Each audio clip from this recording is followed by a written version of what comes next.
தமிழக மக்கள் அனைவருக்கும் வணக்கம்.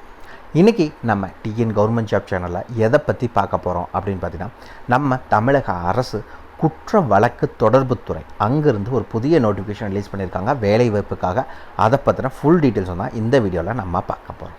குவாலிஃபிகேஷன்ஸை பொறுத்த வரைக்கும் மினிமம் நீங்கள் 8th பாஸ்லேருந்து எனி டிகிரி வரைக்கும் படிச்சிருந்தால் யாராக இருந்தாலும் சரி, உங்களுக்கு விருப்பம் இருந்தால் நீங்கள் தாராளமாக இந்த வேலைவாய்ப்புக்கு அப்ளை பண்ணிக்கலாம். மினிமம் குவாலிஃபிகேஷன்ஸுங்கிறது மினிமம் 8வது பாஸ் பண்ணியிருந்தால் போதும். முழுக்க நிரந்தர அரசு வேலை தான். ஓகேங்களா? குவாலிஃபிகேஷன்ஸை பொறுத்த வரைக்கும் 8th பாஸ், இது பர்மனன்ட் கவர்மெண்ட் ஜாப். ஓகேங்களா? டெம்பரவரி கான்ட்ராக்ட் பேசிஸ் அப்படியெல்லாம் எதுவுமே கிடையாது. இந்த வேலைவாய்ப்புக்கான சம்பளம் உங்களுக்கு மேக்ஸிமம் 58,100 வரைக்கும் மாத சம்பளம் வழங்குறதா அறிவிச்சிருக்காங்க, அதிகபட்ச சம்பளம். இந்த வேலைவாய்ப்புக்கு நீங்கள் அப்ளை பண்ணுறதுக்கான லாஸ்ட் டேட் 5 ஜனவரி 2024 தான் இதுக்கான லாஸ்ட் டேட். அன்றைக்கி சாயந்தரம் 5:30 மணிக்குள்ளே அவங்க கையில் கிடைக்கணும். அதுக்கு மேலே வர எந்த அப்ளிகேஷன் ஃபார்மையும் அக்செப்ட் பண்ண மாட்டாங்க, ரிஜெக்ட் பண்ணிடுவாங்க. ஓகேங்களா? அவனை நேரில் கொண்டு போய் கொடுக்கலாம், இல்லை ரிஜிஸ்டர் போஸ்ட் மூலிமா 2 ஆப்ஷன் கொடுத்துருக்காங்க. அந்த மாதிரி நீங்கள் சப்மிட் பண்ணிக்கலாம். தகுதி விருப்பம் இருக்க யாராக இருந்தாலும் சரி இந்த வேலைவாய்ப்புக்கு நீங்கள் அப்ளை பண்ணிக்கலாம். இதுக்கு யாரெல்லாம் விண்ணப்பிக்கலாம், எப்படி விண்ணப்பிக்கலான்னு போன்ற முழு தகவலை தெரிஞ்சுக்கிறதுக்கு முன்னாடி இன்னும் நம்ம டிஎன் கவர்மெண்ட் ஜாப் சேனலை சப்ஸ்கிரைப் பண்ணாதவங்க மறக்காமல் சப்ஸ்கிரைப் பண்ணுங்கள். இந்த வீடியோவுக்கு மறக்காமல் ஒரு லைக் கொடுங்க. நீங்கள் கொடுக்குற ஒவ்வொரு லைக்கும் எங்களுக்கு அடுத்த வீடியோ போட ரொம்பவே மோட்டிவேட்டாக இருக்கும். வீடியோ டிஸ்கிரிப்ஷனில் நம்ம டெலிகிராம் குரூப்போட லிங்க் இருக்குது. இன்னும் ஜாயின் பண்ணாதவங்க கட்டாயம் ஜாயின் பண்ணிக்கோங்க. அப்போ தான் உங்கள் மாவட்டங்களில் வர அனைத்து வேலை வாய்ப்புகளையும் உடனுக்குடன் உங்களால் தெரிஞ்சுக்க முடியும்.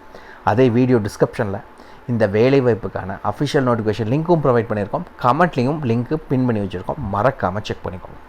வாங்க உள்ளே போய் முழு தகவல் என்னங்கிறத பார்க்கலாம். மகளே, பார்த்தீங்கன்னா இதுதான் இந்த வேலைவாய்ப்புக்கான அஃபிஷியல் அப்ளிகேஷன் ஃபார்ம். இது தான். இந்த இடத்துல மறக்காமல் உங்களுடைய ஃபோட்டோ ஒட்டிக்கோங்க. ரீசன்ட் பாஸ்போர்ட் சைஸ் ஃபோட்டோ எடுத்து நீங்கள் ஒட்டிக்கோங்க. இந்த இடத்துல விண்ணப்பதாரர் பெயர், உங்களுடைய பெயர், அதாவது அப்ளிகன் நேம், யார் அப்ளை பண்ணுறீங்களோ அவங்களோட பெயர் என்னங்கிறத மென்ஷன் பண்ணுங்கள். அதுக்கு கீழேயே உங்களுடைய அப்பா இல்லை கணவர் பெயர், எந்த பெயரை மென்ஷன் பண்ணணுமோ அதை மென்ஷன் பண்ணிக்கோங்க. இங்கே உங்களுடைய பிறந்த தேதி, அது உங்களுடைய எஜுகேஷன் சர்டிஃபிகேட்டில் இருக்கிற மாதிரி தான் இருக்கணும். வேறு டேட்டெல்லாம் மென்ஷன் பண்ணக்கூடாது.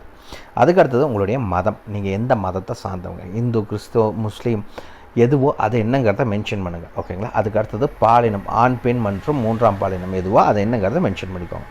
அதுக்கடுத்து உங்களுடைய கம்யூனிட்டி என்னன்னு கேட்டிருக்காங்க, அதில் உட்பிரிவு என்னங்கிறதும் சொல்லணும்னு சொல்லியிருக்காங்க. இந்த இடத்துல உங்களுடைய கல்வி தகுதி என்ன அப்படிங்கிறத மென்ஷன் பண்ணிக்கோங்க. அதுக்கடுத்தது உங்களுடைய நிலையான முகவரி, நீங்கள் இப்போ இருக்க கரண்ட் அட்ரஸ் என்ன அப்படிங்கிறத மென்ஷன் பண்ணுங்கள். டோர் நம்பர்லேருந்து பின்கோடு வரைக்கும் எல்லா டீட்டெயில்ஸும் கிளியராக மென்ஷன் பண்ணுங்கள். இந்த இடத்துல உங்களுடைய கைபேசி என்னங்கிறத மென்ஷன் பண்ணுங்கள். இந்த இடத்துல எம்ப்ளாய்மெண்ட்டை ரிஜிஸ்டர் பண்ணி இருந்தால் மட்டும் இதை மென்ஷன் பண்ணுங்கள். இல்லாட்டி கம்பல்சரி நீங்கள் அதை பண்ணணுமான்னு கேட்டிங்கன்னா அப்படியெல்லாம் இல்லை. அவங்களே என்ன பண்ணியிருக்காங்க அப்படின்னா, இருப்பின் இருந்தால் மென்ஷன் பண்ணுங்கள், இல்லாட்டி விட்டுருங்க. ஓகேங்களா? இந்த இடத்துல இருப்பிட சான்று, அதாவது அட்ரஸ் ப்ரூஃபுக்கு நீங்கள் ஒரு ஏதாவது ஒன்று சப்மிட் பண்ணணும். 3 கேட்டிருக்காங்க, அதில் ஏதாவது ஒன்று வைக்கணும். ஆதார் கார்டு வைக்கலாம், அப்படி இல்லை அப்படின்னா வாக்காளர் அடையாள அட்டை எண் அது வைக்கலாம், இல்லைன்னா குடும்ப அட்டை எண். இருப்பிட சான்றிதழுக்கு இந்த 3ல் ஏதாவது நம்பர் எழுதிட்டு அந்த ப்ரூஃபும் நீங்கள் வைக்கணும். ஓகேங்களா? அதுக்கடுத்தது தற்போது பணிபுரியும் விவரம், ஏதாவது நீங்கள் வேலை செஞ்சுட்டு இருந்தீங்க அப்படின்னா அதுக்கான டீட்டெயில்ஸை மென்ஷன் பண்ணுங்கள். கம்பல்சரி எக்ஸ்பீரியன்ஸ் வேணுமான்னு கேட்டிங்கன்னா அப்படிலாம் அவங்க எதுவுமே கொடுக்கல. இருந்தால் மென்ஷன் பண்ணுங்கள், இல்லாட்டி விட்டுருங்க. இந்த இடத்துல உங்களுடைய நீங்கள் என்றைக்கு அனுப்புகிறீங்களோ அந்த நாள் என்ன அப்படிங்கிறத மென்ஷன் பண்ணுங்கள். இந்த இடத்துல விண்ணப்பதாரர் கையொப்பம்னு கொடுத்துருக்காங்க, மறக்காமல் உங்கள் கையெழுத்தை போட்டு அனுப்புங்க. அவ்வளோதான் அஃபிஷியல் அப்ளிகேஷன் ஃபார்ம்.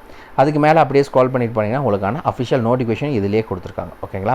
ஆல்ரெடி சொல்லியிருந்தோம் எங்கேருந்து இந்த வேலை வாய்ப்புக்கு ஆட்களை தேர்ந்தெடுக்கிறாங்க அப்படின்னு பார்த்தீங்கன்னா, குற்ற வழக்கு தொடர்பு துறையிலேருந்து ஆட்களை தேர்ந்தெடுக்கிறாங்க. Last date 5/1/2024. ஓகே, என்ன வேலை வாய்ப்புக்காக எடுக்கிறாங்க அப்படின்னு பார்த்தீங்கன்னா, அலுவலக உதவியாளர், ஆஃபீஸ் அசிஸ்டண்ட்டுக்கான வேலை வாய்ப்புக்கு ஆட்களை தேர்ந்தெடுக்கிறாங்க. ஓகே, அந்த வேலை வாய்ப்புக்கு நாங்கள் அப்ளை பண்ணால் எங்களுக்கான சம்பளம் எவ்வளோ அப்படின்னு கேட்டிங்கன்னா 15,700 ஸ்டார்டிங். உங்களுக்கு மேக்ஸிமம் 58,100 வரைக்கும் சம்பளம் கொடுப்பாங்க.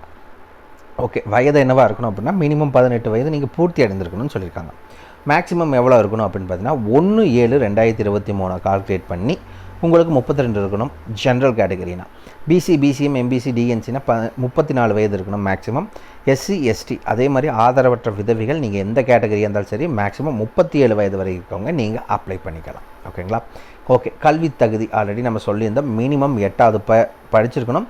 கூடவே தமிழில் எழுதவும் படிக்கவும் தெரிஞ்சிருந்தால் மட்டும் போதும் இந்த வேலைவாய்ப்புக்கு அப்ளை பண்ணுறதுக்கு எலிஜிபிள். ஓகே, நாங்கள் எந்த முகவரிக்கு அனுப்பணும், என்னென்ன டாக்குமெண்ட்ஸ் வச்சு அனுப்பணும்னு ஒரு டவுட் இருக்கும். Application form video description link கொடுத்துருக்கோம், நீங்கள் ஃப்ரீயாகவே டவுன்லோட் பண்ணிக்கலாம். அதுக்கு அடுத்தது என்ன அப்படின்னு பார்த்தா அந்த அப்ளிகேஷன் ஃபார்ம் கூட உங்களுடைய எஜுகேஷன் சர்டிஃபிகேட் வைக்கணும், அட்ரஸ் ப்ரூஃப் வைக்கணும், ஐடி ப்ரூஃப் வைக்கணும், டேட் ஆஃப் பர்த் ப்ரூஃப் வைக்கணும், கம்யூனிட்டி சர்டிஃபிகேட். இது எல்லாத்தையுமே கம்பல்சரி வச்சு நீங்கள் அனுப்ப வேண்டிய லாஸ்ட் டேட் பார்த்தீங்கன்னா 5/1/2024 சாயந்தரம் 5:45 தான் லாஸ்ட் டேட். ஓகே, எந்த அட்ரஸுக்கு அனுப்பணும் அப்படின்னு பார்த்தீங்கன்னா இந்த அட்ரஸ் தான். இயக்குனர் குற்ற வழக்கு தொடர்புத்துறை, எண் 5, காமராஜர் சாலை, சென்னை 600005. இந்த அட்ரஸுக்கு நீங்கள் ஒன்று பதிவஞ்சல் அனுப்பணும், அதாவது ரிஜிஸ்டர் போஸ்ட் மூலிமா அனுப்புங்க. அப்படி இல்லைன்னா டேரெக்டாக கொண்டு போய் கொடுங்க. ரெண்டே ஆப்ஷன் தான். கொரியர்லாம் அனுப்பாதீங்க, நார்மல் போஸ்ட்லேயே அனுப்பிச்சிடாதீங்க. நீங்கள் அனுப்ப வேண்டியது ஒன்று தான், ரிஜிஸ்டர் போஸ்ட் மூலிமா மட்டும்தான் அனுப்பணும்.